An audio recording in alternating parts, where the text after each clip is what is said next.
दोस्तों, मेरे पुजारी मीडिया नेटवर्क में आप सभी का स्वागत है। और इस वक्त मैं मौजूद हूँ बालाहाट जिले के अंतर्गत ग्राम हट्टा में। और हट्टा में हम इसलिए पहुँचे हैं, शासकीय उच्चतर माध्यमिक विद्यालय में भी मेरी मौजूदगी है। और यहाँ पे पहल स्वास्थ्य संगठन एक संस्था है, इनके द्वारा बच्चों को यहाँ पे परीक्षा करवाया जाता है।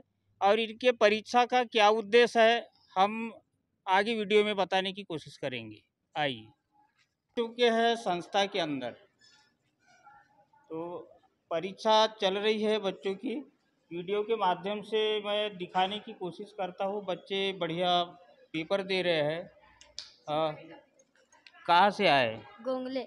अच्छा, क्या नाम पड़ता है आपका? लक्की टेमरे। अच्छा, यहाँ क्या हो रहा है आज? कौन सी परीक्षा दे रहे हैं आप? पता है आपको? नहीं है पता? अच्छा, मम्मी पापा ने भी नहीं बताया? नहीं। अच्छा अच्छा, परीक्षा हो रही है आपकी? Yes sir. अच्छा, कौन सी परीक्षा पता है आपको? नहीं। अच्छा है। तो आप संस्था के? हाँ। तो स्वागत है हमारे डिजिटल मीडिया के प्लेटफॉर्म में। सबसे पहले आपका परिचय बताइए। सर, मैं वैष्णवी बिसेन कोसमी बालाघाट से हूँ। अच्छा। मैं यहाँ पे डाटा ऑपरेटर के इससे पदस्थ हूँ। अच्छा, बच्चों का एग्जाम हो रहा है अभी। बच्चों का जो एग्जाम हो रहा है, क्या उद्देश्य है आपके संस्था का? सर, संस्था का उद्देश्य यह है कि जैसे कि हमारे यहाँ पे जो माता पिता हैं, जो बच्चे को अपने मतलब आसपास के स्कूल में पढ़ाते हैं। अच्छा। तो संस्था का उद्देश्य है कि बच्चे और अच्छी तरह से पढ़े, अच्छे से अच्छे पढ़े। अच्छे से अच्छे पढ़े। यहाँ पे कितने बच्चे की परीक्षा हो रही है और कितने बच्चे आए, क्या जानकारी है आपके पास? लगभग 550 से 600 बच्चे हैं यहाँ पे। 550। अच्छा, जैसे जो बच्चा यहाँ से टॉप निकलता है तो क्या प्रोत्साहन राशि दी जाती है? इनका ऐसा है सर कि ये इस वक्त हमारे चैनल से जनपद सदस्य रंजना वैद्य जी जुड़ गए हैं। आइए हम इनसे समझने की कोशिश करेंगे कि इन संस्था को के माध्यम से बच्चों को परीक्षा भी दिलवाई जाती है, और परीक्षा के बाद में जब परिणाम आएगा तो इनको क्या प्रोत्साहन राशि दी जाएगी और आगे क्या होगा, तो हम बीडीसी महोदय से समझने की कोशिश करेंगे।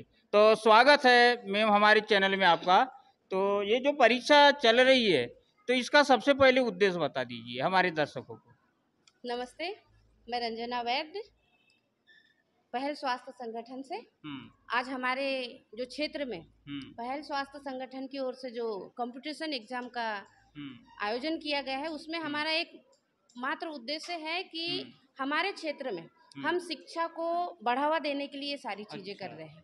और हमारे साथ साथ आप सभी भी जानते हैं कि हमारी सरकार भी शिक्षा को बढ़ावा देने के लिए अनेक प्रकार की योजनाएं चला रही है, चाहे वो पूर्ण शिक्षा के माध्यम से हो या किसी और भी माध्यम से, और संगठन के माध्यम से भी। क्योंकि अधिकतर हमारे ग्रामीण क्षेत्रों के जो बच्चे हैं, पैसों की कमी हो या घर की अलग अलग विषम परिस्थितियां हो, उसको लेते हुए भी वो उनके माता पिता उनको नहीं पढ़ा पाते।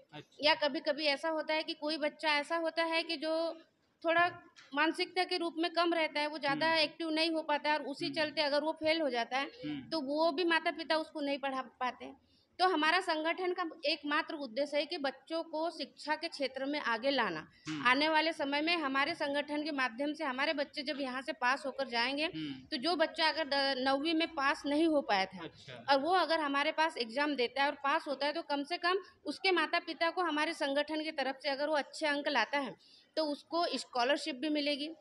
स्कूल में जो जो चीज़ें उपलब्ध होती है वो सारी चीज़ें हमारी संगठन उनको प्रोवाइड करेगी। साथ ही अगर 80 के ऊपर हमारे बच्चे ला लेते हैं तो उनको पढ़ाने के लिए और उनकी जो भी व्यवस्था है मोबाइल के माध्यम से, वो मोबाइल हो या लैपटॉप हो, हम हमारी संस्था की ओर से उन बच्चों को लाएंगे। 1 मिनट टोकूंगा। जैसे जो बच्चे आए हैं, तो क्या गरीबी रेखा के नीचे वाले बच्चों को ही लिया जाता है क्या आपके संस्था में? नहीं, यहाँ कोई मतभेद नहीं है। अच्छा। चाहे गरीबी हो या अमीरी हो, बच्चा तो बच्चा होता है, अमीर का भी बच्चा होता है और गरीब का भी बच्चा होता है। हमारा एकमात्र उद्देश्य बच्चों को शिक्षा की ओर आगे लाना।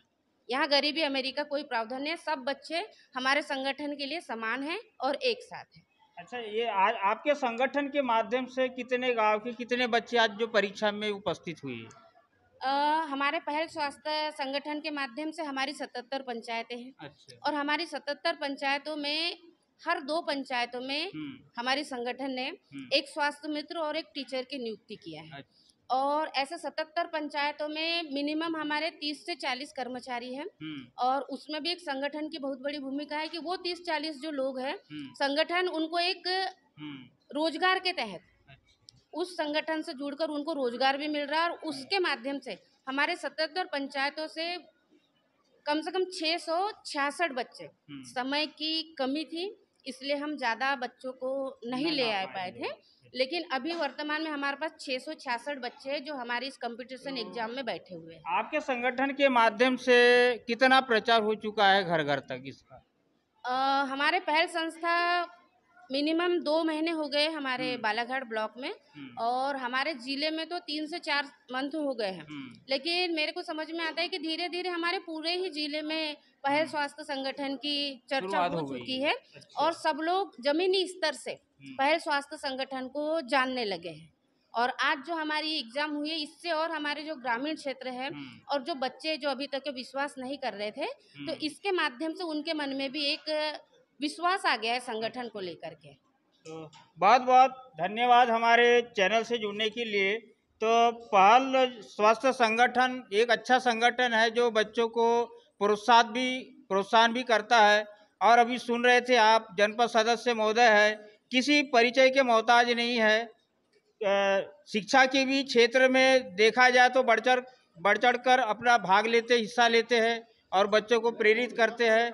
और राजनीति की भी क्षेत्र में अगर इन्हें जाना जाता है तो सुबह से शाम तक महिलाओं के बीच में भी अक्सर बीडीसी महोदय को देखा जाता है। तो अभी के लिए बस ये वीडियो अपने दर्शकों तक पहुंचाते हुए माध्यमिक से शाला हट्टा से मैं महेंद्र गणवीर, जय हिंद।